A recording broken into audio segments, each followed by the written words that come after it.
Muhammed Emin 1988'de biz tanıştık Muhammed Emin Ülkü ile. Tanışmamızla birlikte aramızda bayağı bir sıcaklık, bir kardeşlik hukuku aramıza girdi. Tabii tanışmamız İslam üzerinde oldu, İslam davası üzerine oldu. Bu dava şeyine geçmeden önce Muhammed Emin'in eski hayatına biraz değinmek istiyorum. Kendisinin malumunuz Silvan'ın Mala Alike Kazan Dağı, Türkçesi Kazan Dağı olan köyünde, o köydendir. 5-6 yaşlarında benim bildiğim kadarıyla Silvan'a taşınıyorlar. Tabii Silvan'a taşınmasıyla zaten ilkokulu Silvan'da okuyor. Ortaokul döneminde de zaten onu da Silvan'da okumuştu. Yalnız o arada yaz mevsimlerinde fakıhlığa gidiyordu. Kendisine medrese aşkı vardı. Arapça ilmine hayrandı, onu okumak istiyordu.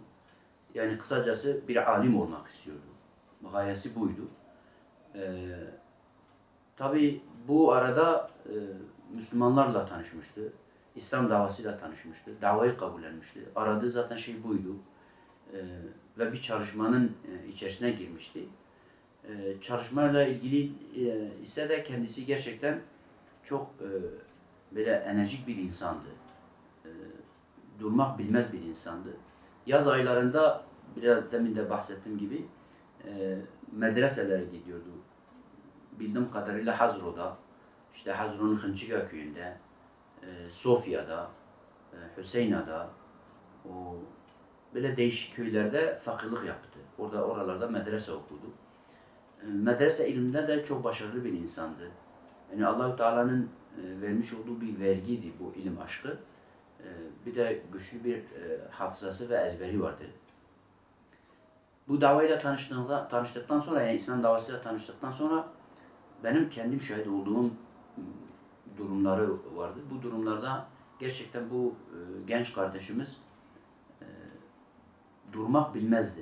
Gece gündüz, kahveden kahve, sokaktan sokağa, evden eve, köyden köye. Yani tabiri yerindeyse böyle şey gibi çalışıyordu, karınca gibi çalışıyordu yani bu dava için.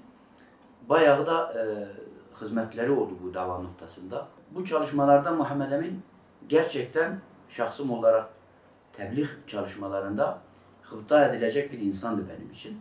Dağ köylerinde olsun, ova köylerinde olsun, yani değişik yerlerde Müslümanlar çalışmalarda bulunuyorlardı ve bu çalışmalar daha bire taban kazanıyordu. Taban kazandıkça da mürted örgütün hoşuna gitmiyordu. Aynı zamanda onun şeylerine zıt çalışmalar da onların ideolojilerine zıt geldiği için 1980 öncesi tasfiye ettikleri diğer örgüt ve hareketleri de bunu da o örgüt ve hareketler gibi tasfiye edeceğine inanarak Müslümanlar üzerine bir baskı uygulamaya çalıştı. Gerek okullarda, gerek şehir merkezlerinde, gerek köylerde örgüt Müslümanlar üzerine bir baskı uygulamaya çalıştı. Tabii bu baskılar bizim Silvan'a da ve aynı zamanda okula da taşındı. Mürted örgüt ilk boykotunu Silvan Lisesi'nde, yani Silvan'da yapınca tabii orada biz de Silvan çalışmalarında, yani Silvan'da İslami çalışmaların içerisindeydik. Yani biz kargaşa, bir sıkıntı, bir olay çıkmasın diye biz de o şeye katlandık. Tabii bunlar bu boykottan sonra kepen kapatmaydı, okul boykotuydu. O gün bunu başardıklarında gerçekten Silvan şehir merkezi olarak felç olmuştu. Akşama kadar hiçbir dükkan açık değildi. Her taraf onların istediği şekilde kapalıydı. Diğer gün bunlar başladılar, işte kimse işte partinin çizgisinden çıkamaz. Bu partinin işte emridir, talimatıdır. Çıkanlar cezalandırılacaktır. Böyle bir propaganda yeltendiler. Müslümanlar da işte bu bir gün değil, bu bir defada değil, daha sonraki şeyler de olacak. O zaman biz de hesabımızı ona göre yapacağız. Onlar gittikçe, yani gün geçtikçe bizim üzerimize baskı uygulamaya. Hatta affedersin onların adına çalışan, onların çalışmaların içerisinde bizzat faal olan tabirini kullanmak istemiyorum da fahişe dediğimiz o genç kızlarla bu işi şey yapmaya çalıştılar. Yani kızları önümüze gönderiyorlardı. İşte çalıştığımız gençler, mesela biz bir gençle ilgilendiğimizde hemen sırtımızı verdiğimizde bakıyorsun 2-3 tane kız onu etrafına alıp, etrafını sarıp işte onunla konuşuyorlardı. Bir şeyler veriyorlardı, kantine götürüyorlardı, şu yapıyorlardı, bu yapıyorlardı. Yani bizim çalışmalarımızı sekteye uğratmak adına ellerinden gelen her şey yapıyorlardı. Tabii Muhammed Emin gerçekten bu çalışmalarda sabırlı, azimli ve gerçekten de kendini yetiştirmiş, birikimi olan bir insandı. Ben şahsen o dönemde onun gibi o birikime sahip değildim. Kültürel olarak o şeylere sahip değildim. Onun gibi hitabete de sahip değildim. Kendisi bir insanla ilgilenip konuştuğunda veyahut da hatta bazı zamanlarda biz bir gençle ilgilendiğimizde ben çağırıyordum, dedim bana Muhammed Emin falan teneffüste işte ben o genci getireceğim. Sen de müsaitsen gel bizimle bir iki tur at. Biraz onunla bir konuşalım. Biraz onunla muhabbet edelim. Bu şekilde Muhammed Emin'i çağırıp teneffüs aralarından, ders aralarındaki o teneffüslerde Muhammed Emin'in o hitabetinde, o ilminden, o kültüründen istifade etmeye çalışıyordu. Tabii bu çalışmalar böyle devam etti. Elhamdülillah okulda bayağı bir çalışma oldu. Belli bir seviye kazandı. Tabii bu Müslümanlar çoğaldıkça, yani her tarafta zaten bu çalışma oluyor. Okulda da bu sayımız arttıkça bu mürted örgütün hoşuna gitmiyordu ve ellerinden gelen her şeyi de çalışmalarımızı sabote etmek için yapıyorlardı. Bu şekilde Muhammed Emin gerçekten okul döneminde ben inanıyorum ki yani o bilinçli bir şekilde PKK'nın çizgisinde olan insanlar dışında ben inanıyorum ki Muhammed Emin'in gitmediği insan kalmamış. Yani her insana bir vesileyle gidiyordu. Yani davası için, İslam için vesileler arıyordu. Ben bu davayı, bu mübarek davayı bu insanlara nasıl götürebilirim? Bu insanları nasıl ikna edebilirim? Bu insanlarla nasıl diyaloğa geçebilirim? Ben birçok şeyine şahidim. Ve sene artık bu 1991 ve 92'lere gelince hatta 91'de Muhammed Emin'le beraberken, ben hiç bunu unutmuyorum, o anıyı da anlatayım. Biz beraber bir kardeşimizin bir kahvehanesi vardı. Melafetullah denen bir kardeşimiz. O bir kahve açmıştı. Biz de hep oraya gidiyorduk, oturuyorduk, çay içiyorduk. İşte sohbet ediyorduk, işte konuşuyorduk, muhabbet ediyorduk. Biz oradayken Şehit Muhammed Ata'nın şehit olduğu haberi bize geldi. Muhammed Emin baktım ayağa kalktı.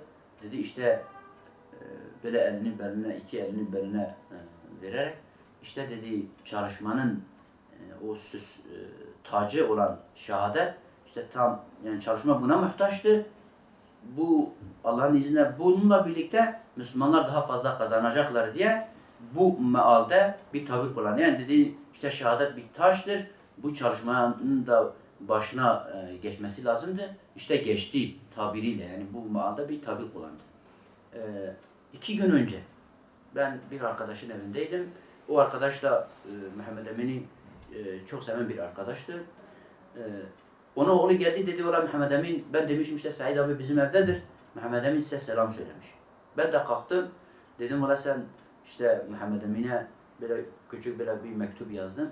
Dedim bunu bir Muhammed Emin'e götür. Benle bir arkadaştık. Ben de onu özlemişim. Bir ara bir onu görsem iyi olur. Yani birbirimizi görsek iyi olur. Ve o mektupta şunu yazdım. İşte hal, hatır, selam, kelamdan sonra helalleşmeyi söyledim. Dedim işte zaten herkes o şehadet etkisine girmiş. Yani artık şehadet Silvan'a da gelmiş. Hacı şehit olmuş. Şehit Salim şehit olmuş. Hepimiz o şehadetin etkisine girmişiz. O manevi havanın içerisine girmişiz. Ve ben de ona şu bir yazı, mektup yazdım. Küçük bir mektup. Dedim ki işte ben falan yerdeyim. İnşallah ben bir ara eğer sen müsaitsen gelirsin bize. Yoksa ben gelirim size. Birbirimizi görelim. Ve mektubun ardında da dedim eğer gelmeden birbirimize bir şey olursa biz işte birbirimize şefaat dileyeceğiz. Ve helalleştik. Ve altına da şehadet kelimesini böyle süslü bir şekilde yazdım. O ona gönderdim. Arkadaş götürmüştü. Kendisi dedi o yazı, o mektubu aldı. O şehadet kelimesinin o süslü kısmını kesti. Gömleğinin cebine koydu. Dedi inşallah dedi bu benimle olacak. Ben işte Said'le görüştüğümde ben ona söyleyeceklerim vardı. Ve diğer günün akşamı saat 10 civarı tabii Mehmet Emin çıkıyor, bir arkadaşa oluyor, kendi çevresindeki bir arkadaşa. Ve o arkadaşa onu da alıyor. Yolda giderlerken pusu kuruyorlar. Mehmet Emin geldiği gibi onlara sıkıyorlar. Tabii sıktıklarında çatışma çıkıyor. Onlarda bir kişi, Mehmet Emin zaten şehadet yerinde şehit oluyor. Onlardan bir tanesi de orada geberiyor. Bir kardeşimiz orada işte yaralanıyor. O diğer bir kardeş, diğeri ise yara almadan kenara çekiliyor. Tabii Mehmet Emin silah sesleri gelince böyle içime bir şey düştü yani. Acaba bu nedir, neyin nesidir? O genç, önceki gün ona mektup gönderdim, o genç kardeşimizi bir daha ona dedim hadi çık, ne var ne yok, bu sesler nereden geliyor? Gitti geldi, dedi ola dedi Mehmet Emin'in dışarı çıkarken pusu kurmuşlar, Mehmet Emin şehit olmuştur. Tabii Mehmet Emin cenazesini mahalleden, o camiye Feridun dediğimiz o zamanki imamı, müezzini ve bir tane cami cemaatinden, valla ismi tam hatırlamıyorum, Hacı Fahri diye, neydi öyle bir isim. Cenazeyi onlar alıyorlar, panzerin içine koymuşlar hastaneye götürürken. O kişi bizzat anlatıyordu. Diyordu vallahi diyordu Mehmet Emin cenazesini biz panzere aldığımızda böyle bir nur panzerin içine girdi. Yani diyor ben kesin inanıyorum ki bu insan şehittir yani. Ve kendisi gerçekten o gün şehadet şerbetini içti ve şehadet şerbetiyle Rabbine kavuştu ve inanıyoruz ki şu an cennettedir ve şu an Rabbinin izniyle de bizi dinliyor, bizi görüyor yani. أخلاقي وي فرزد أخلاقي نرمو أخلاقي بلكي تدي تاريخ إسلام دا إنساني كو أخلاقي وان خوش من جوانتي قلتن أخلاقي حسني أخلاقي أمينجي أخلاقي حسني بو ما بذاته بخو ويديت مبهورة مكتب فان مبهورة خوات و خدمت مبهورة چيبون مكتب دا سرگنجا أخلاقي وي خوش هبو ومحمد أمين هي gençliğe Xuda yetiştirmiş ki bu kitabı İslami pırzıyla zede kandı bu. İlmi xu peş da bu. Duy gençliğe bir de pırcara vakti kuşxeyni xavatı hizmeti mektebi sergenca ol camiye şxeyni vişi belagat ki bir pırfaş habu davata da de mevluda da yani millet jikul millet lehaf top bu luandara dertket peş sohbet dikir sohbeti pırfaş bun milleti tesir dikirin bizman milleti milleti avam haber da yani milleti ku prezide haberdani visibik bun milleti خوشتر جه فهم دکر و خبردانی وی صحبتی وی عجیبان لوان تاثیر دکر دعوت دا پرجارج بلک صحبت کرد و پر دعوت جی و مولود جی خبردانی وی صحبتی وی کشان بون قصت تییبه حتی زمان وان پاشه بلکی آن جی دست هنیک انسان دا وان صحبتی وی خوش دبك موجود هبن محمد أمين يعني إنسان كيكو تكاس جي عاجز ندبو جي راحتسز ندبو جبر بي أخلاقي ويجي برزيدا إنسان بلكي لسردستي وي دعوة إسلامي شخورا قبول كربو كتبو نفسه في المسلمانة مجادلة جبو إسلامي خواتو خدمت جبو إسلامي ددان فر إنسان بلكي لسردستي وي هداية تكون شهيد مي أولي شهيد حجي بو شهيد سالم بو وعبد المنان بو محمد أمين بو تب وصفي وان يعني تكي جاني بحثا وان تكي أخلاقي وان خوش فدكاريا وان بر إسلام دا خدمتي كت بر إسلام دا ديتنا يعني منفعة الدنيا كار وخدمت وخوات الدنيا تمامي داني بون آلي كي خو جي إسلام را وقف كربون ودجبو إسلامي دشخلين ووصفي وان خشكي وان مرم أنا بحث تكا التاريخ دا حياة الصحابية تبيرا مرم حقيقة إنسان نمونة بون وفناستيرك بون بيشيا جنج مسلمانا و أثناء دوي زماني دا بككي هيج حيفا بككي لوانات وان إنسان قنج وحيف یک به یک رود پی روژه وان شهید کرن و به شکلی وان انسانی حیف جنابا گرتن برن خواه تعالی حیفا وان به دست گنج مسلمان حیفا وان عرده نیشت اما سرمایه کی اسلام و هد یا شکوی گنجیتی دا چون بلکی نشونه خدمت وان ده مزن ده خوشکتر بر اسلام داد مملکت مدن سر گنجا و باتا کرنی خواه تعالی وان انسانی که وان شهید کرن و وان زایی کرن و سرمایه اسلامی کم کرن و گرتن گنجیتیادا وان دا وان برن خواه تعالی دپی خوینا وان دا دپی چوینا وان دا جی خوشی ندامون انسانا وان انسان خوشی ندیتن و خوینا وان انسانی محترم جوان را هلاک آنی حقیقتا هلاک بون چون فقط وان انسانی قنجی گیری نهاتن شهادتا شهید سالم دا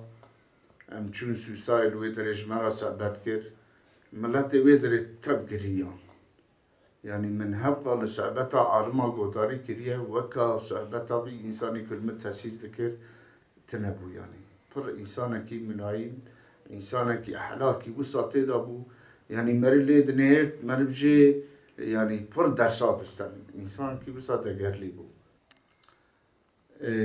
ام سنة دوستاني دوانا دا ام نتشون مالي ام ازو براكي من هبو ام مجمع مستر ام لدر وابون sürekli medbir daveti şivet kir. Medbir şive. Medbir ser mevluda. Yani mera takiba medabu. Em sürekli menet kuştme serbest berde. Sürekli ligenca tebliğ jwanrat kir. Ahlak ki pur kaş pur selim lebu. Yani insana pur ders destem. Em cana çun kahve mrunuşun jmera hama fırsat hama kip kafalta vikaş kir İslami jer anlatmıştı kir. کی قفالتال کویدری و بکرا جرا اسلامی دگو پر خبات که یعنی جبو اسلامی پر خبات که خوشت کرد انسانی وسا یعنی به دوره دا کم همه خدای تعالی مشخیر و برکت آوان معلوم نکه و دائما پیشیا منور بن و دا قلب مدابن حتی امساق بن امانش بیر ناکن بی ایزنا خدا ام درج دا و دوز آوان برنادن حتی هم جیوه که آن سریع خودی دار ندن پیروز و سجر مبارک بشهاده محمد امینی برای عزیز چلک بیت پیروز و سجر مبارک بشهاده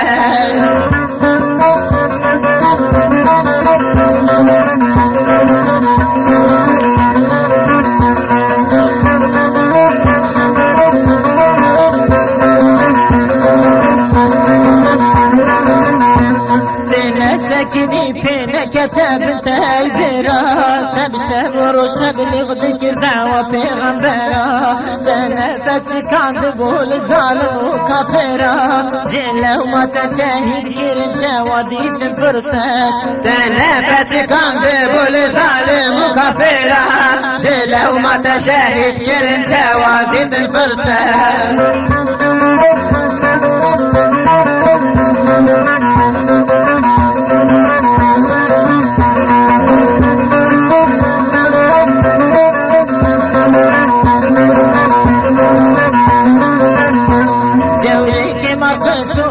ماهبون برته لهم لالو شاشت بون تمامی لپش برته لو ما دائم شیار بو بنوبت بون سرته کیسا خودیتن آبت در اوکین و نفره لو ما دائم شیار بو بنوبت بون سرته کیسا خودیتن آبت در اوکین و نفره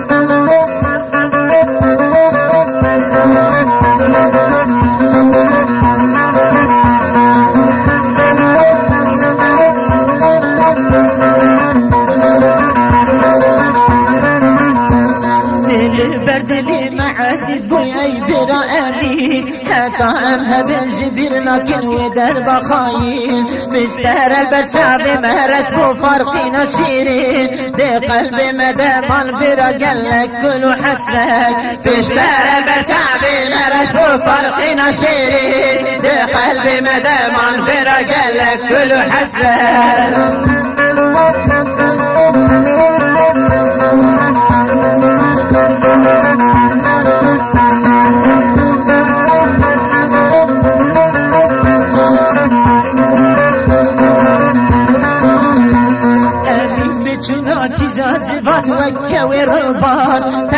دغا اسلامي ذكر ويشن ذكر جلوان كافر وظالم ومنافق تكذب نمار قابا ودنقي زلال دبردا دقت حده كافر وظالم ومنافق تكذب نمار قابا ودنقي زلال دبردا دقت حده